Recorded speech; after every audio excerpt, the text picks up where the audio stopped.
안녕하세요. 이렇게 와주셔서 감사합니다. 오늘 함께 나눌 얘기는 여러분의 삶에 큰 도움이 될 수 있는 정보가 될 겁니다. 제가 효과적으로 전달해 드린다면 이따 집에 돌아가실 때쯤에는 오늘을 결코 잊지 못할 날로 여기시게 될 거예요. 먼저 제가 처음 이것을 어떻게 알게 됐는지 말씀을 드리죠. 꽤 중요한 얘기거든요. 어느 날 제가 알고 지내던 한 여자분에게 전화를 한 통 받았는데 듣기에 너무 엄청난 얘기를 늘어놓길래 사실 믿어지지가 않았습니다. 다들 그런 경험 있으시죠? 그럴 땐 한 발 뒤로 물러서게 됩니다. 별로 믿음이 가질 않으니까요. 그래서 전화해줘서 고맙다고 하고선 알려준 건 고맙지만 난 관심이 없다고 했죠. 전 15년 이상 건강식품 사업을 해오고 있습니다. 어렸을 땐 수의사가 꿈이었는데 대학 갈 형편이 못 돼서 다른 걸 선택할 수밖에 없었습니다. 하지만 언제나 과학 쪽에 관심이 많았고 건강식품 쪽으로 일을 하면서는 취미생활처럼 그 분야에 대해서 배우길 좋아했습니다. 그 여자분은 전에 다 들어본 얘기를 끝도 없이 늘어놨지만 전 관심이 없었어요. 그래서 두 번째 전화가 왔을 땐 그만 잘라야 될 것 같아서 전화해준 건 고맙지만 정말 관심이 없다고 했더니 그럼 부탁 하나만 들어줄 수 없겠냐고 하길래 딱 하나만입니다 했죠. 나 대신 이걸 좀 알아봐주고 당신 의견을 좀 말해줘요. 당신 의견을 존중하니까요 하길래 그래요. 물론 그러죠. 그래서 저한테 보낸 CD를 들어보니까 한 의사가 뭔가를 열심히 얘기하고 있더군요. 그걸 듣고 전 이게 정말이라면 이 지구상에 있는 모든 사람들에게 알려야겠어. 하지만 그게 사실이란 걸 알 때까진 얘기할 수가 없지라고 생각했죠. 전 오클라호마주 출신으로 어려서 서부 영화를 많이 보면서 자랐습니다. 카우보이가 많이 나오는 그런 영화 말이에요. TV 드라마를 보다 보면 거의 끝부분에 가서 누군가 가짜 약들을 갖고 와서 팔려고 하다가 총뿌리를 겨누는 사람들에게 마을에서 쫓겨나는 장면이 나오곤 했습니다. 저도 그런 엉터리 약장사로 치부되는 것이 싫었기 때문에 전 어떻게 해서든 빠져나오려고 했습니다. 제가 거기에 엮이기 싫었던 또 다른 이유는요. 만약 누군가 심각한 병으로 고생하는 사람한테 희망을 주면서 무언가를 권해줬는데 나중에 제가 약속한 대로 안 됐을 때는 누구에겐가 헛된 희망을 품게 만들고 나서 결국 피해를 주게 되지 않습니까? 그런 두 가지 이유로 인해서 전 정말로 관심이 없었습니다. 자, 어쨌든 보내준 걸 받아서 한 의사가 얘기하는 CD를 듣게 됐는데 이런 생각이 들더군요. 그게 계기가 됐죠. 만약 이게 사실이라면 그냥 가만히 있을 순 없다. 그래서 뭘 했겠습니까? 그 다음 3주 내내 직장을 나가면서 100시간 넘게 투자해서 정말 그것이 진실인지 아닌지에 대해서 파들어가기 시작했습니다. 그런데 알아보니까 사실이 맞더군요. 그래서 이 새로운 제품을 시험해보기로 했습니다. 어머니, 아버지, 고등학교 동창, 그리고 엄마 친구분들에게 이걸 체험할 수 있는 기회를 드리기 시작했는데 몇 주도 안 돼서 정말 놀라운 일이 생기기 시작했습니다. 어느 날 보니까 제가 2달 전에 사다 놓은 소화제가 그대로 있는 겁니다. 글쎄, 2달 동안 하나도 안 먹었더라고요. 어느 날은 아침에 일어나 보니까 눈가에 늘 각질이 비늘처럼 벗겨지거나 했었는데 그게 깨끗이 사라진 걸 알게 됐습니다. 어머니는 허리를 굽혀서 바닥에 떨어진 양말을 줍는데 예전처럼 속에서 신물이 올라오지 않는다며 좋아하셨습니다. 오랫동안 퇴행성 요통 때문에 늘 아팠던 허리 통증도 줄어들기 시작했습니다. 지금 84살 되신 아버지는 83살 때 오래전부터 성가시게 했던 눈가의 눈물이 더 이상 흐르지 않게 됐습니다. 제 고등학교 동창은 당뇨 때문에 약을 계속 먹고 있었는데 혈당이 정상으로 내려와서 병원약을 끊게 됐죠. 어머니의 친구분이 하루는 저를 찾아와서 제 어깨를 꽉 잡으시며 하는 말이 절대 그 제품 떨어지게 하면 안 돼 라고 하셔서 걱정 마시라고 했습니다. 그분은 한창 갱년기 증상 때문에 밤잠도 설치고 온몸이 후끈거리는 열감으로 고생하고 계셨거든요. 그런 사례들이 나타나자 다른 사람들에게도 알려줘야겠다는 마음이 들었습니다. 그래서 그 후 3달 정도 알아볼 수 있는 모든 정보를 총망라해서 조사한 뒤에 주변에 알리기 시작하면서 놀라운 일들이 쏟아져 나왔습니다. 전 제 인생을 걸고 헌신하기로 결심했습니다. 사명감을 가지고 말이죠. 단순한 생계수단을 떠나서 제 진심과 열정을 가지고 할 수 있는 일로 말이죠. 여러분 여러분 중 병을 앓고 계신 분은 도움을 얻게 될 것이고 건강한 분은 노화를 늦춰서 더 오래 더 건강하게 살 수 있게 될 것입니다. 먼저 이것은 치료약이 아니란 것을 알려드립니다. 오늘 말씀드리는 그 어떤 것도 치료하거나 고치는 것은 아닙니다. 하지만 여러분의 몸이 제대로 기능할 수 있도록 돕는데 커다란 보탬이 되는 것입니다. 여러분 몸이 제대로 기능을 하게 되면 여러분은 골다공증이나 암 종양 같은 것이 생기지 않게 됩니다. 여러분 몸이 제대로 기능을 하게 되면 인슐린 저하로 인한 당뇨병에도 걸리지 않게 됩니다. 이런 질병들은 여러분 신체의 역기능 때문에 생겨나는 증상들인 것입니다. 여러분 몸이 제대로 기능을 하게 되면 그런 질병에 걸릴 일이 없겠죠? 오늘 여러분께 드릴 말씀은 우리 몸이 제대로 기능을 발휘하기 위해 필요한 새로운 이해와 새로운 발견에 관한 것입니다. 우리 몸에 필요한 게 채워지면 잃었던 기능이 되살아난다는 뜻이죠. 자, 그럼 질문을 하나 드리겠습니다. 만약 과학이 우리 몸이 어떻게 기능하는지 또 제대로 기능하기 위해선 뭐가 필요한지를 발견해내 질병이나 통증을 극복하고 더 오래 살 수 있게 됐다면 그것에 대해서 알고 싶으십니까? 그게 아직 보편화되지 않았더라도 지금 당장 알고 싶으십니까? 아니면 보편화될 때까지 5년, 10년 기다렸다가 그때 가서 이 기술로 여러분의 건강을 향상시키겠습니까? 자, 다들 같은 마음이시죠? 지금 알고 싶으신 건 맞죠? 좋습니다. 그게 오늘의 주제입니다. 먼저 효과적으로 여러분의 이해를 돕기 위해서 제가 즐겨 쓰는 단어를 먼저 소개해드리겠습니다. 이 단어의 개념을 정확히 이해하신다면 전체 주제의 이해가 훨씬 빠르실 테니까요. 그 단어는 바로 패러다임입니다. 패러다임.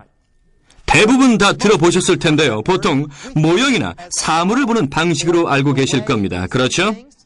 제가 새로운 패러다임의 정의를 말씀드리겠습니다. 제가 즐겨 쓰는 패러다임의 정의는 이렇습니다. 성공을 제한시키는 믿음의 체계. 성공을 제한시키는 믿음의 체계. 1400년대를 기억하시는 분 계십니까? 그러면 1400년대 역사를 공부해 보신 분은요? 그때는 모두 다 지구는 평평하다고 생각하던 시절이었죠? 그러다 지구는 둥글다라고 말하는 사람들이 나타났습니다. 그리고 지구는 둥글다란 주장을 반대하는 사람들이 생겨났고 심지어는 그런 거짓 이론을 주장한다는 이유로 죽이기까지 했습니다. 재미있는 걸 보여드리죠. 지구는 둥글다라는 믿음이 생겨나던 때의 얘기입니다. 여기는 유럽, 아프리카, 그리고 여기는 호주. 여기서부터 사람들이 극동지방까지 낙타나 당나귀 등을 타고 가서 물건을 싣고 돌아와서 그 물건들을 파는 캐러반 같은 사람들이 있었습니다. 그들은 그 무역을 통해서 생계를 유지하며 살았던 거죠. 오늘 말씀드릴 중요한 얘기니까 잘 들어주세요. 지구는 둥글다라고 믿는 사람들이 이렇게 생각하기 시작했습니다.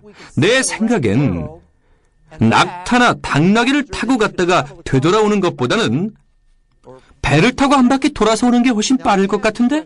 자, 질문 하나 드리죠. 이 사람들은 수십 년간 이런 식으로 무역을 해온 사람들이었습니다. 그들의 생계수단이었으니까요. 그런데 누군가가 와서 우리가 배 타고 한 바퀴 돌아오면 훨씬 빠를걸? 이라고 말했다면 그 새로운 아이디어를 그들은 어떻게 받아들였을까요? 이해되세요? 그 새로운 아이디어를 좋아할 리가 없겠죠. 자신의 일자리를 뺏기는 걸 좋아할 사람이 어디 있겠습니까? 그건 지금도 마찬가지죠. 제가 오늘 여러분께 나누어 드릴 이 정보를 똑같은 이유로 인해서 탐탁지 않게 생각하는 사람들 또는 회사들이 있다는 걸 설명하기 위해 말씀을 드리고 있는 겁니다. 그럼 그들이 나쁩니까? 아니죠. 동기가 잘못됐나요? 아닙니다. 단지 그들은 생계를 꾸려나가기 위해서 그러고 있는 겁니다. 자, 그런 이해를 바탕으로 지구는 평평하지 않고 둥글다는 걸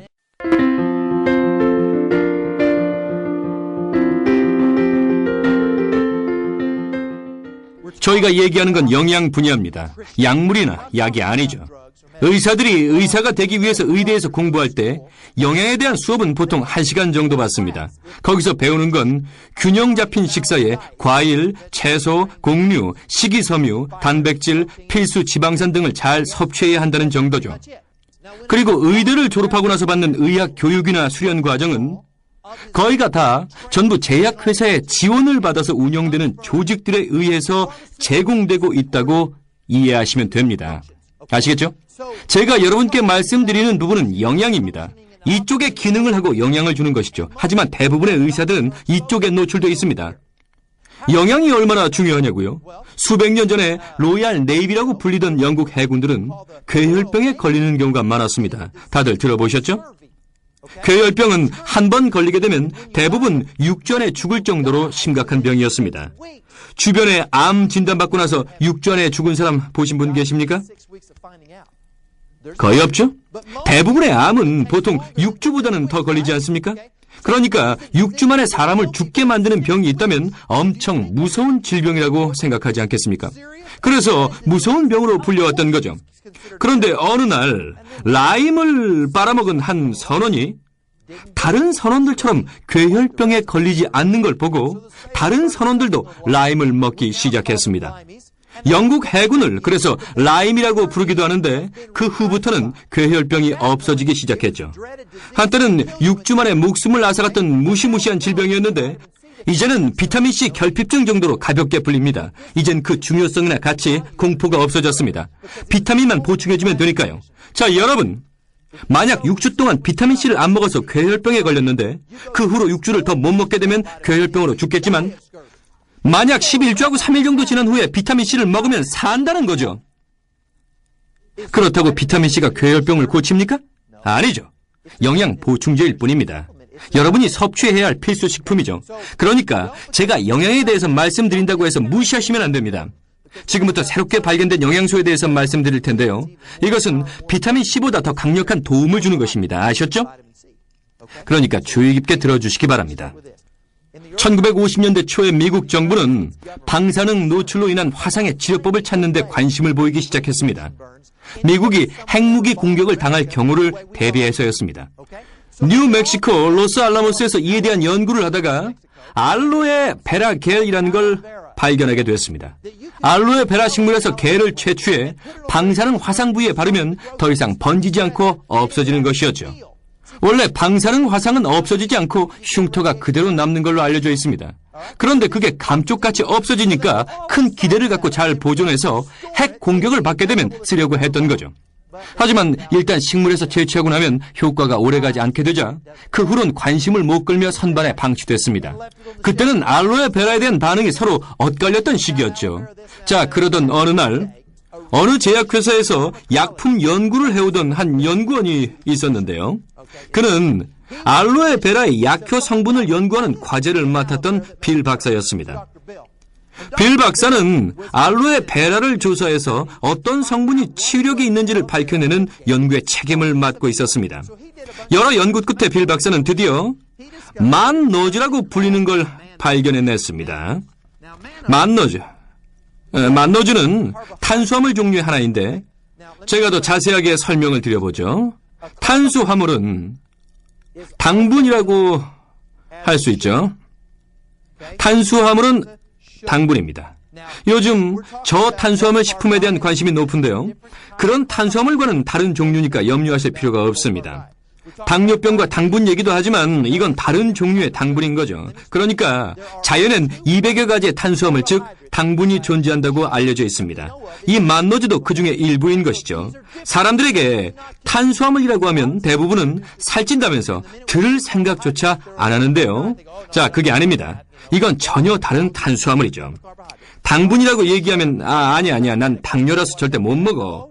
아니요, 이건 다른 종류의 당분이란 걸 분명히 아셔야 합니다. 또 당류라고도 불려지는데요. 그건 의학용어로 주로 쓰이죠. 다 같은 뜻입니다. 오늘 여러분께 소개해드릴 새로운 용어는 그리스어로 달달한 뜻인 글리코 영양소, 즉 당영양소입니다. 조금 이따 말씀드리기로 하고요. 빌 박사가 발견한 만노즈도 역시 알로에 베라에서 채취한 뒤 시간이 지나면 약효가 없어졌죠. 그래서 분자 구조 안정화를 연구해 특허를 받았습니다. 그 후론 채취해서 선반에 두고 다음 주나 다음 달 아니면 다음 해에 써도 똑같은 효과를 내게 된 것이죠. 그래서 빌 박사는 그것을 무엇인가를 치료하는 약으로 승인받기 위해서 다음 절차에 들어갔습니다. 발견을 한 다음엔 시험을 거치는 단계가 필요했죠. 그래서 오랜 기간 임상시험을 해온 달라스 워스 메디컬 센터의 임상의학 전문가인 레지 박사를 찾아갔습니다. 레지 박사는 그 분야의 권위자였죠. 빌 박사는 레지 박사님, 이런 분자를 발견했는데 시험을 좀 해주세요. 중요한 부분이니까 잘 들으세요. 그래 뭡니까? 하는 레지 박사의 말에 만노지란 탄수화물입니다 라고 했죠. 레지 박사는 쓸데없이 웬 탄수화물? 이렇게 생각을 했습니다. 자, 왜 그랬을까요? 그건 패러다임 때문이었습니다. 그가 갖고 있던 패러다임은 단백질, 필수 아미노산, 지방산은 필수 영양소지만 탄수화물은 단순한 에너지일 뿐이다 라는 고정관념이 있었던 겁니다. 탄수화물은 에너지일 뿐 어떤 치료를 목적으로 사용된다는 건 패러다임을 벗어난 것이었기에 거절했던 겁니다. 그래서 에이즈 환자들이 이 만노즈를 마시는 주스 형태로 먹은 뒤에 엄청나게 좋아졌다는 편지를 보여주며 설득한 결과 좋아요, 한번 해보죠 라는 승낙을 얻은 뒤 에이즈 환자들에게 시험을 시작했습니다. 90일간 에이즈 환자들에게 임상시험을 했는데 90일이 지나자 71%의 환자들이 월터 리드 점수치가 향상된 결과를 보였습니다. 골프처럼 낮은 숫자가 더 좋은 점수를 나타내는 거였는데 5점 몇 %에서 1점 몇 %대로 낮아진 것이었습니다. 놀라운 결과였죠. 그리고 에이즈 환자들이 갖고 있던 여러 합병 증세들도 사라지기 시작했습니다. 그래서 레지 박사와 빌 박사는 에이즈에 관한 심포지엄에 참가했습니다. 이때가 80년대 초반이었는데요. 그때를 기억하시는 분이 있나 모르겠네요. 전 그때 대학생이었거든요. 전 여기 조그만 마을에 살았는데 옆에 한 마을이 있었고 사이에도 마을이 있는데 여기에 에이즈 환자가 살았습니다. 80년대만 해도 에이즈는 끔찍한 병이었기 때문에 다들 무서워했죠. 그래서 전 학교에 갈 때 이렇게 돌아갔습니다. 그리고 집에 돌아올 때는 다른 풍경을 보려고 이렇게 돌아왔죠. 에이즈가 얼마나 심각했었는지 아십니까? 그 두 박사님은 심포지엄에 참가해서 전문가들 앞에서 연구 결과를 발표했는데 만노즈가 탄수화물이란 이유로 비웃음만 당했습니다. 사람들의 고정관념을 벗어난 것이었기 때문이죠. 탄수화물을 에너지원으로만 봤기 때문에 무시당했던 겁니다. 운동선수들은요, 힘을 내기 위해서 탄수화물을 많이 섭취합니다. 대부분 그렇죠. 예전에 경마를 할 때 경기 전엔 항상 탄수화물을 더 먹여서 힘을 내게 했습니다. 그게 탄수화물이 하는 일이죠. 하지만 다른 기능을 하는 탄수화물도 있다는 거였습니다. 두 박사님은 무대에서 비웃음을 당하고도 이에 굴하지 않고 연구를 계속했습니다. 결과를 입증해내기 위해서 확증 연구에 돌입했죠. 그래서 다른 에이즈 환자 그룹을 대상으로 또 90일을 임상에 들어간 뒤 69%가 넘는 향상치를 확증해냈습니다. 그리고 나서 다음으론 예상 임상시험으로 불리는 연구에 들어갔는데 그것은 환자의 바이러스 수치와 다른 자료들을 보고 그들이 어떻게 좋아졌는지 악화됐는지를 살펴본 후에 새로운 환자들을 대상으로 결과를 예상하는 시험입니다. 이런 방식의 예상 임상 시험을 거친 결과 92.5%나 되는 정확도를 확보해냈습니다. 26명의 에이즈 환자들 중에서 16명은 어느 정도까지는 좋아질 거라고 예상했고 나머지 10명은 모두 다 죽을 거라고 예상했는데 전부 죽은 게 아니고 7명은 죽고 3명은 살았습니다. 만약 여러분의 예상이 빗나갈 거라면 이왕이면 좋은 쪽으로 빗나가는 게 낫지 않습니까? 제약회사 연구원이나 박사님들과 얘기해보니까 이런 수치는 제약회사 임상시험에선 거의 불가능하다고 얘기하더군요. 정말 놀라운 수치 아닙니까? 그래서 빌과 레지 박사는 이걸 약으로 승인받기 위해서 여러 절차와 시험을 거쳐서 FDA로 갔습니다. 세 번째 단계로 FDA에서 승인을 거쳐야 하니까요. 간단히 말씀을 드리면 FDA는 세 가지를 집중적으로 심사합니다. 첫 번째는 독성 검사 테스트로 얼마나 많은 사람이 죽을 수 있느냐를 봅니다. 실험실에서 실험용 쥐가 절반 정도 죽을 때까지 양을 계속 늘리면서 시험하게 되어 있습니다. LD50이라고 불리는 치사량 수치가 나와야 되기 때문에 전부 다 죽을 때까지 양을 늘리게 되어 있습니다. 그리고 나서 LD50 수치보다 낮춰서 복용량을 정해 사람들이 죽거나 심각한 부작용이 없도록 하죠. 피해를 줄이기 위해서 제약회사에서 책임감을 갖고 연구하는 걸 비판하는 게 아닙니다. 오히려 고마운 거죠. 이런 과정을 안 거친 약을 먹는다면 죽을 수도 있지 않겠습니까? 그런 점에서 잘하고 있는 겁니다. 두 번째 필요한 조건은 다른 약물과의 상호작용에 관한 것입니다. 왜냐하면 한 가지 약을 먹은 뒤에 다른 약을 또 먹었을 때 부작용은 없는지 알아야죠. 잘못하면 죽을 수도 있으니까요. 저희한텐 다행한 일이죠. 세 번째 조건은 약 라벨에 뭐라고 표기하느냐는 겁니다. 왜냐하면 한 가지 약이 한 가지 증상을 치료하는 걸 원하기 때문입니다. 그렇게 해야 수많은 환자들이 복용하는 약이 안전하게 사용되도록 감시할 수 있지 않겠습니까? 그래서 만약 어떤 사람이 파란색 약을 먹고 시력을 잃기 시작했다면 와, 이런 이 특정 약에 문제가 있군 하고 파악한 뒤에 소비자한테 알려줘야 하니까요. FDA에서 레지와 빌 박사한테 치사량을 물었을 때 치사량 시험을 했지만 아무것도 죽지 않았다라고 대답했습니다. 그럼 다른 약물과의 상호작용인 P450 수치는요? 하고 묻자 시험했지만 상호작용이 보고되지 않았다며 부작용은커녕 오히려 약 효과를 더 좋게 만들었다라고 했습니다. 그렇다면 라벨은 무슨 약으로 표기해야 됩니까? 어떤 증상에 효과가 있다고 할 수 있죠? 라는 질문이 이어졌습니다. 대답이 정말로 중요합니다, 여러분. 에이즈의 공격을 받으면 여러분도 아시겠지만 면역 체계가 약해지게 됩니다. 여러 가지의 감염에 노출되게 되니까요. 다른 모든 질병들, 그러니까 암, 종양, 크론시병, 섬유근통 등 다양한 합병 증상들이 따라옵니다. 그래서 이런 감염들이 여러 가지 부작용으로 나타나게 되는 거죠. 이런 환자들이 알로에, 즉 만노주를 먹게 되니까 그들의 다양한 합병 증상들도 함께 사라지기 시작했습니다. 그게 어떤 뜻인지 아십니까? 에이즈만 사라진 게 아니라 그들이 갖고 있던 암 종양도 없어지기 시작했고 당뇨도 사라지기 시작했고 섬유근통 그리고 다른 암 등 모든 합병증이 사라지게 된 겁니다. 그래서 FDA에서 라벨에 무슨 약이라고 표시해야 되죠? 라는 질문에 레지 박사님은 그러니까 에이즈, 암, 당뇨, 심장병, 섬유근통 이것저것 FDA 심사관은 손을 들고 그만하라고 외쳤고 이건 약으로 승인될 수 없다고 했습니다.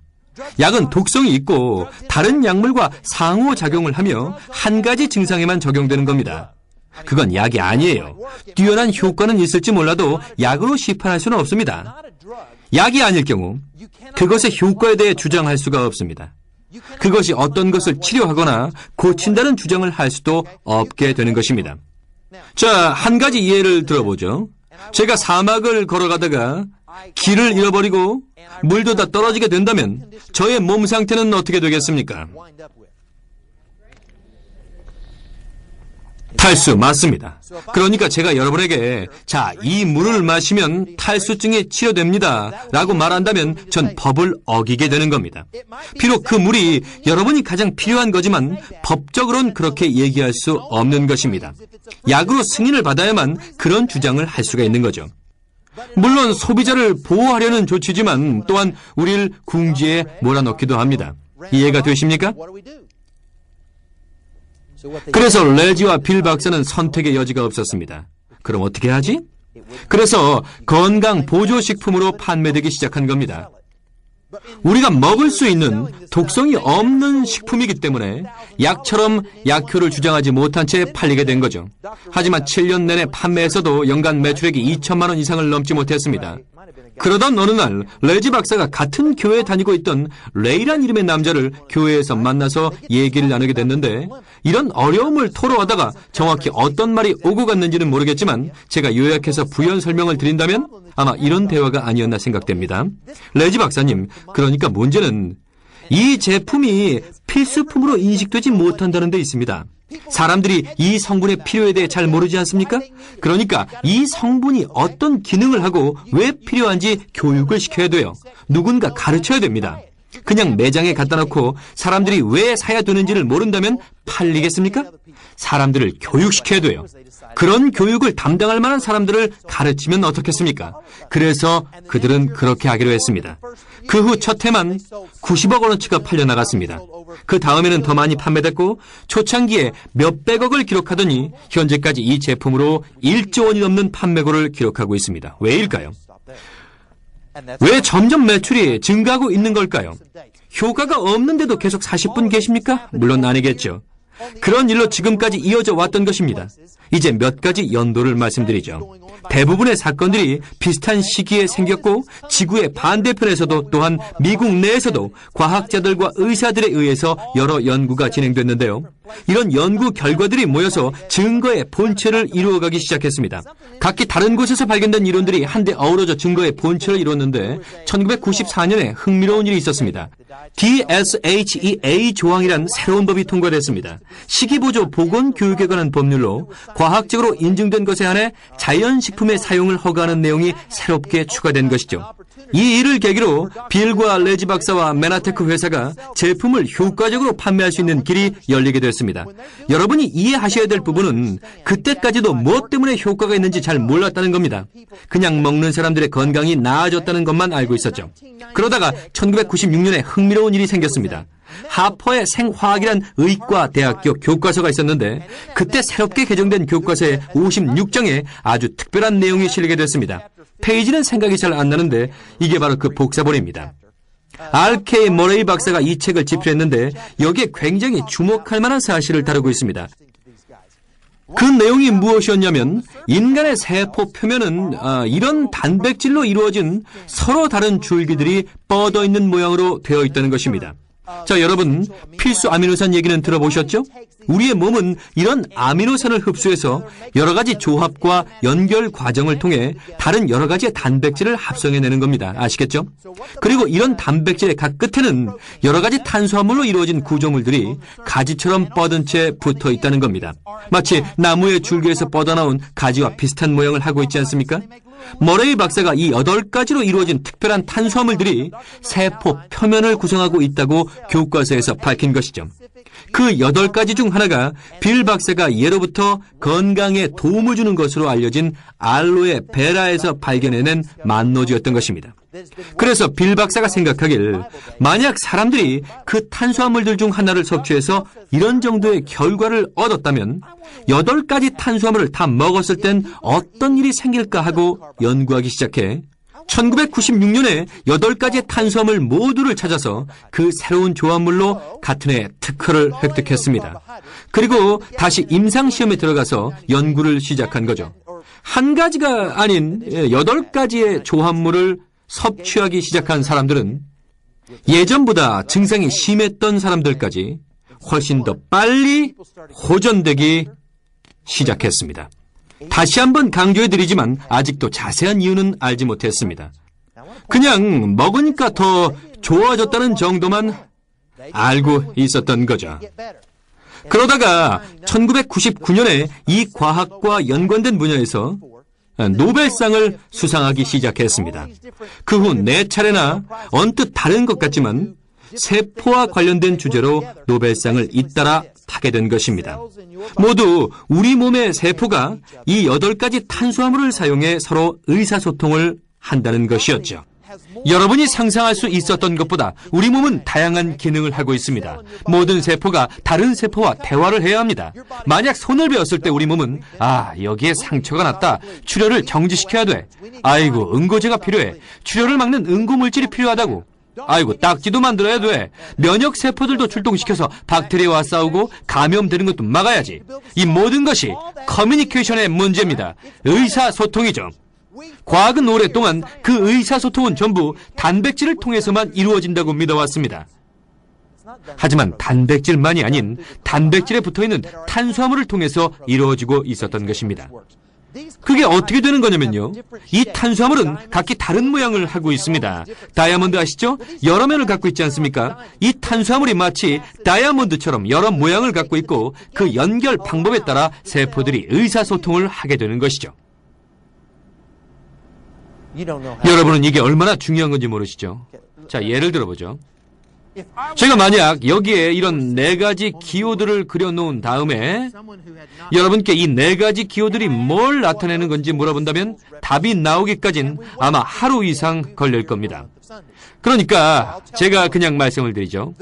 이 4가지 기호들은 알파벳을 구성하는 기본 요소들입니다. 이 4가지를 이용하면 알파벳의 모든 글자 하나하나를 다 만들 수가 있고 그걸 가지고 단어, 문장, 제약회사 광고문, 그리고 그 광고문에 줄줄 따라붙는 주의 경고사항 5장 정도는 무난히 만들어낼 수 있습니다. 이해되십니까? 의사소통이죠. 만약 제가 여러분과 의사소통하고 싶을 땐 제가 말하고 싶은 것 아무거나 여기에 써도 여러분과 저는 문제없이 완벽하게 의사소통을 할 수 있습니다. 그런데 이 중에서 하나라도 빠진다면 우린 말이 안 통하게 됩니다. 그렇죠? 그 빠진 하나가 다시 채워질 때까지는요. 제가 빠졌던 기호 하나를 채워 넣으면 여러분은 완벽하게 제 말을 이해하게 되죠. 이건 정말 끝내주는 겁니다.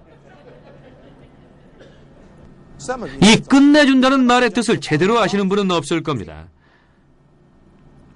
대학 시절 끝내준다는 말이 유행한 적이 있었는데 뭐든지 끝내준다였죠. 저녁은 끝내줬어. 영화는 끝내줬지. 어제 데이트는 와 끝내줬다. 전봇대 붙잡고 키스라도 했냐? 그럼 어땠어? 끝내줬어. 모든 게 끝내준다로 통했죠. 그러다가 대학을 졸업하고 나서 그랜드 캐년에 가볼 기회가 있었는데 그랜드 캐년의 협곡 끝에 서봤더니 그 장대한 규모에 너무 놀라서 그만. 또 그 넓이는 얼마나 넓던지 또 그 깊이는 얼마나 깊던지 제 입이 저절로 벌어져 버리고 말았습니다. 아 하고요. 그때 비로소 끝내준다는 말의 의미를 제대로 이해할 수 있었습니다. 지금 제가 여러분께 말씀드리는 것이 그랜드 캐년의 끝내준다입니다. 여러분이 직접 보신 것처럼 실감나게 설명을 해보겠습니다. 수천 년 동안을 지나오면서 저희 현대 식단은 8가지 탄수화물을 더 이상 예전처럼 공급받을 수가 없게 됐다는 사실을 새롭게 발견한 것입니다. 대신 2가지만 남아있죠. 그러니까 다시 말해 6가지가 부족한 거죠. 8 빼기 2는 6 맞죠? 6가지의 탄수화물이 결핍되어 있는 겁니다. 그럼 우리 몸의 세포는 결핍된 상태에서 어떻게 의사소통을 할 수 있는 걸까요? 처음 이 얘기를 들었을 때 저는 이게 의문이었습니다. 건강하기 위해선 8가지를 모두 갖고 있어야 한다는데 6가지가 부족하다는데도 그때까지 전 건강했거든요. 거기부터가 이해가 안 가는 거예요. 그래서 더 깊이 공부를 해보니까 새롭게 알게 된 사실은 우리 몸이 부족한 탄수화물을 만들어낼 수 있는 능력이 있다는 거였죠. 그렇지만 이 탄수화물은 우리가 아는 당분처럼 체내에서 생성되기 때문에 필수 영양소로 불리지 않는 당분과는 다른 겁니다.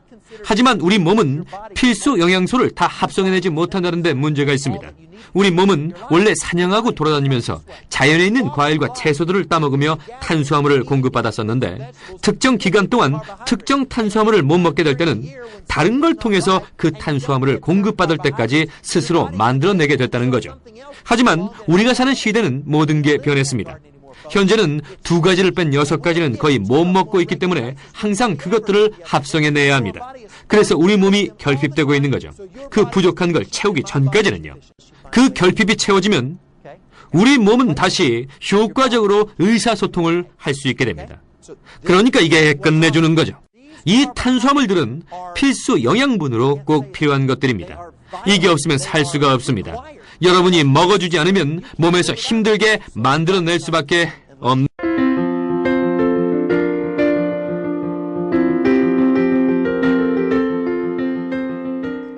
의사소통만 중요한 게 아닙니다.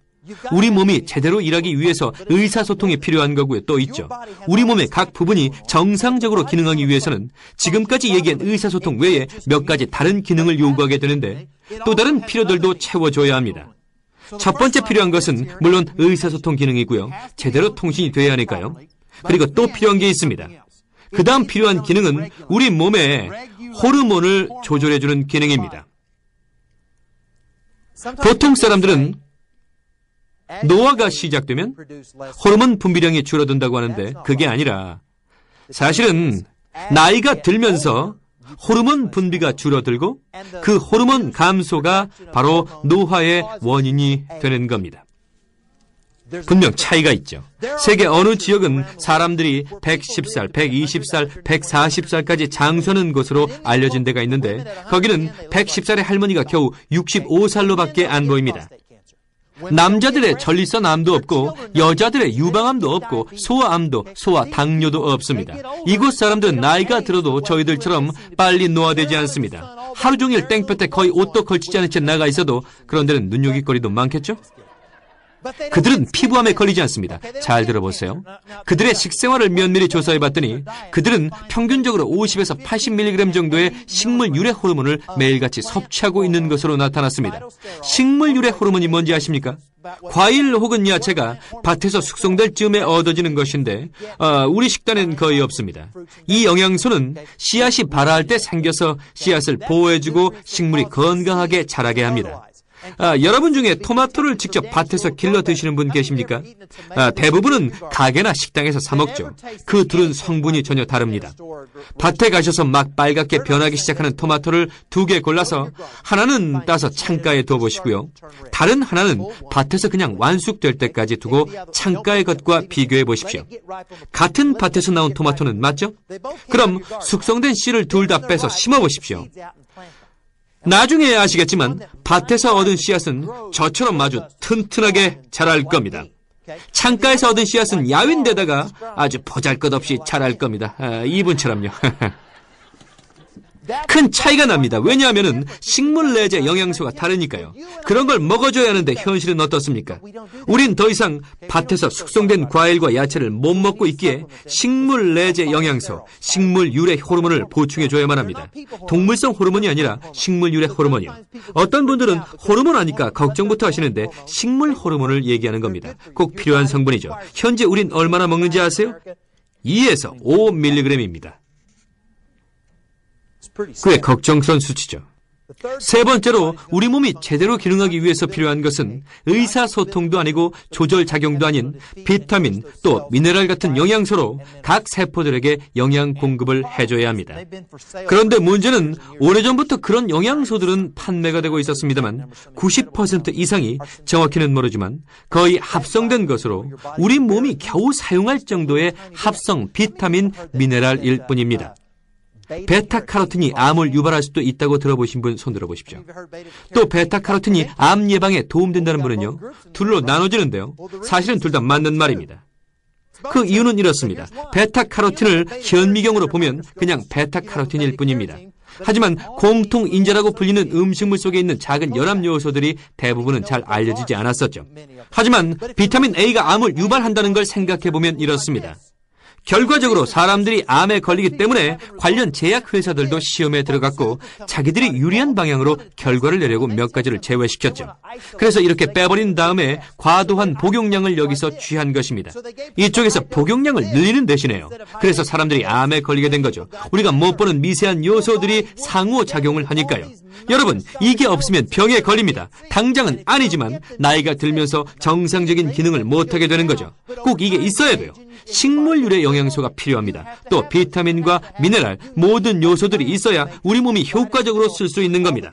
다음으로 꼭 필요한 네 번째 요소는 세포의 방어 능력을 돕는 항산화제입니다. 우리 몸의 모든 세포에는 공장들이 있는데 어떤 건 에너지를 생산해내고 어떤 건 인슐린을 생산하고 또 다른 건 탄수화물 가지로 연결된 단백질 줄기를 생성해냅니다. 모든 공장에서는 부산물과 쓰레기가 생겨서 노화를 촉진하는 활성산소를 몸 안에 축적해 놓고 있습니다. 먹는 음식에서 항산화제를 얻어야 하는데 우리의 먹거리는 예전과 많이 달라졌습니다. 기껏 먹는다는 게 1,000원짜리 햄버거 먹고 심장마비나 걸리죠. 제대로 된 음식을 못 먹어서 영양이 결핍됐어요. 항산화제가 필요합니다. 조금 전에 얘기했던 현대사회의 모든 독소들은 이미 통제 불능 상태로 우린 더 많은 항산화제가 필요합니다. 옛날 에덴 동산에 살 땐 이런 독소들도 없었고 필요한 영양분들은 다 있었죠. 하지만 이제 저희는 달라진 환경에서 살아야 합니다. 적절한 대응을 하지 않는다면 더 빨리 늙고 더 빨리 죽고 더 오래 질병으로 고통받게 될 것입니다.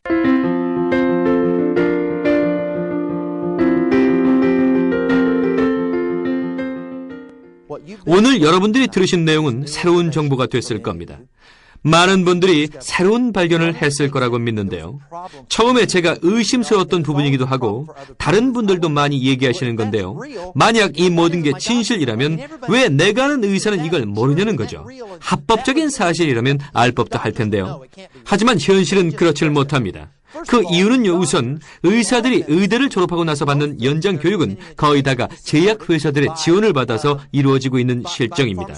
그리고 그것뿐만 아니라 우린 영양에 대해 얘기하고 있는데요. 오랫동안 의사들은 별 효과 없는 주장을 하는 영양보충식품에 대해서 대부분 부정적인 편견을 갖고 있습니다. 아까 제가 말씀을 드렸듯이 이건 분자 구조가 안정화되어 있는 제품입니다.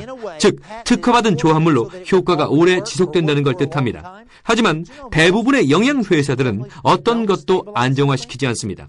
우수품질 제조 공정도 지키지 않고요. 다른 회사들을 화나게 하려는 건 아닙니다. 오히려 그쪽에서 불만을 갖고 있죠. 왜냐하면 저희가 영양약재 회사들에 대한 정부 차원의 규제를 건의하고 있는 중이거든요. 각 회사가 품질 제조 공정을 준수해서 어떤 매장에서 어떤 제품을 사더라도 병 속에 들어있는 알약 하나하나에 동일한 성분이 들어있다는 걸, 또 각 병에 동일한 함량이 들어가 있다는 걸 알 수 있도록 말이죠. 의사들한테 영양보충식품에 대해 물어보면 많은 경우에 무시당하지 않습니까? 영양산업의 어두운 그늘에 방치되어 있었죠. 공감들 하시죠? 의사들이 무시하는 또 다른 이유를 들자면 의사 자신이 모르는 것에 대해서 환자를 위험에 빠지게 할 수 없기 때문이죠. 그래서 시간을 내어 체크하기보다, 왜냐하면 사실 그럴 시간도 없으니까요, 그 성분이 약물과 부작용을 일으킬지 확신이 없는 상태에서 먹어도 된다고 해서 모험을 하기보단 그냥 무시해버리는 거죠. 그러니까 책임을 회피해야 되니까요.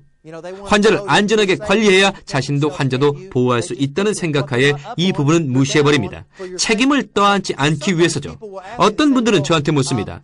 제가 아는 의사한테 이 얘기를 하고 싶은데요. 네, 문제될 거 없죠. 그럼 제가 말하기를, 의사한테 어떻게 말을 꺼낼지 알려드릴까요? 이렇게 말해보세요. 선생님, 글리코 영양소에 대해서 아시는 게 있나요? 아니면 글리코 영양소에 대해 경험해 보신 적 있습니까?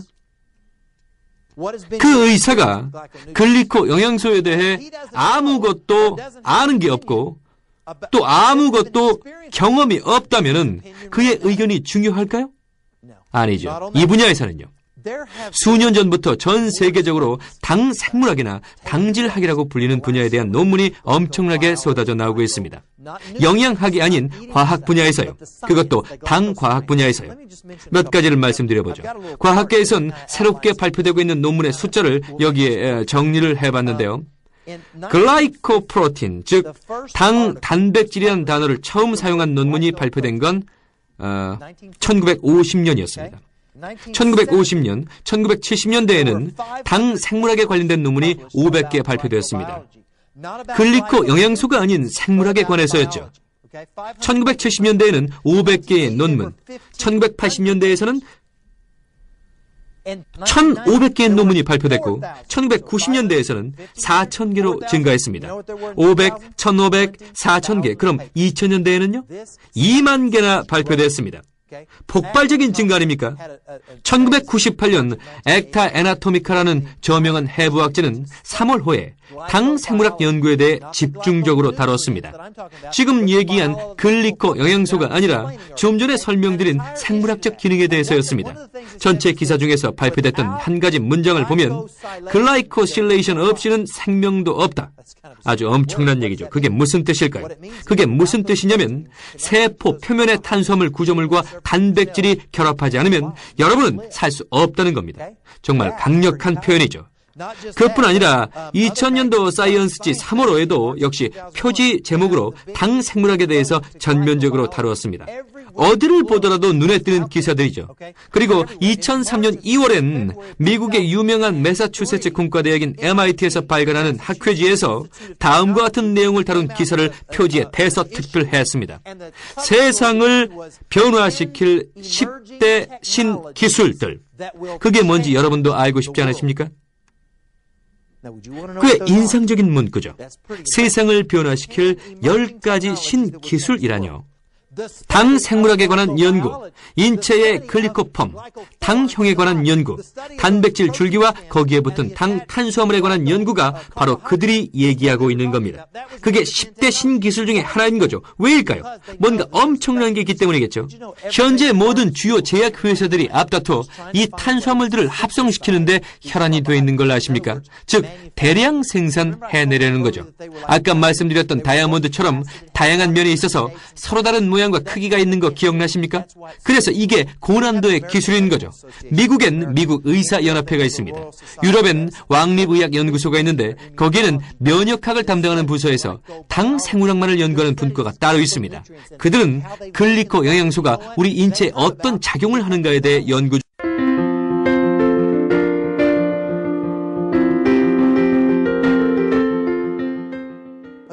몇 년 전에 미국 정부에선 340억 원을 몇 개 대학 연구소에 투자해 세포 표면의 글리코 영양소가 어떤 역할을 하는지에 대해 연구하게 했습니다. 거기에서 밝혀낸 사실은요, 실제로 영향을 준다는 겁니다. 여기 기사가 있는데요. 오클라호마 데일리 신문입니다. 오클라호마 대학교도 정부 지원을 받는 대학 중에 하나였거든요. 여기서 연구한 건 낭포성 섬유증에 관한 거였는데 어떤 게 밝혀진지 아십니까?